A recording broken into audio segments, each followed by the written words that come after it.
Those who demand power and the need to be in control don't deserve neither. That statement expresses a classic critique of ambition rooted in domination. It reflects the idea that the hunger for power often signals unworthiness to wield it, because those who crave control usually do so for self-interest, not responsibility. Philosophical angle. Thinkers from Plato to Lao Tzu have echoed similar sentiments. Plato warned that rulers should be those least interested in ruling, because their motivation isn't greed or ego, but duty.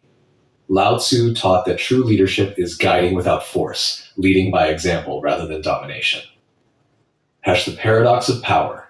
Those who desire power most intensely often misuse it because their drive comes from insecurity, ego, or fear of losing control. Those reluctant to hold power may be better suited since they recognize its weight and approach it humbly. Modern relevance.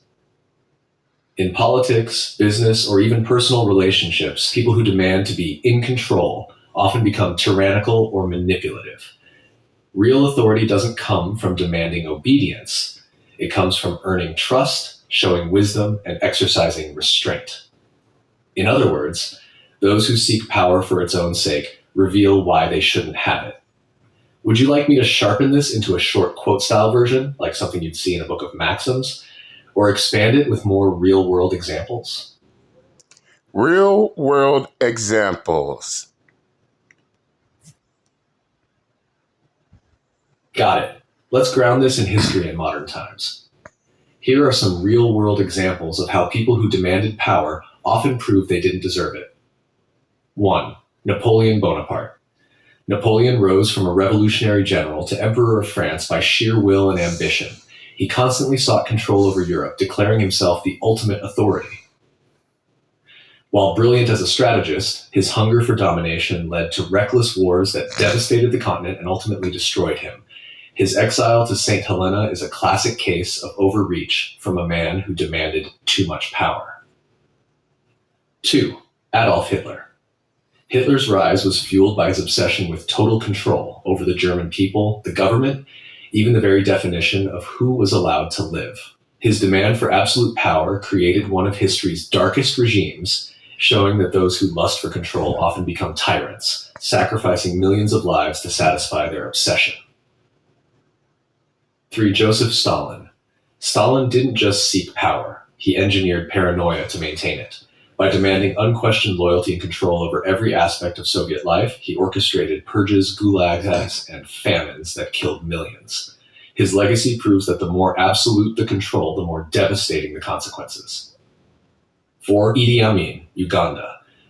Idi Amin seized power in a military coup and declared himself the sole authority of Uganda. His reign was marked by brutality, corruption, and paranoia. Amin demanded obedience and power at every turn, but his lack of restraint turned the country into chaos and bloodshed until he was exiled. 5. Modern corporate examples: Enron, WeWork, FTX. Enron, 2001. Executives demanded control of the energy market through manipulation, deceit, and fake numbers. Their obsession with domination led to one of the biggest corporate collapses in U.S. history. WeWork. Newman pushed for absolute control of the company, silencing dissent and surrounding himself with yes men. His unchecked ambition nearly destroyed the company before investors removed him. FTX, Sam Bankman-Fried. He projected himself as a genius who deserved control of billions in assets. In reality, he mismanaged and misused customer funds, proving his demand for power was about ego, not responsibility. 6.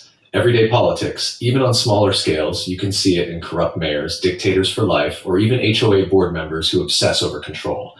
The pattern repeats. Those who most loudly demand power often reveal why they cannot handle it responsibly. Takeaway. Whether it's emperors, dictators, or CEOs, history shows a pattern.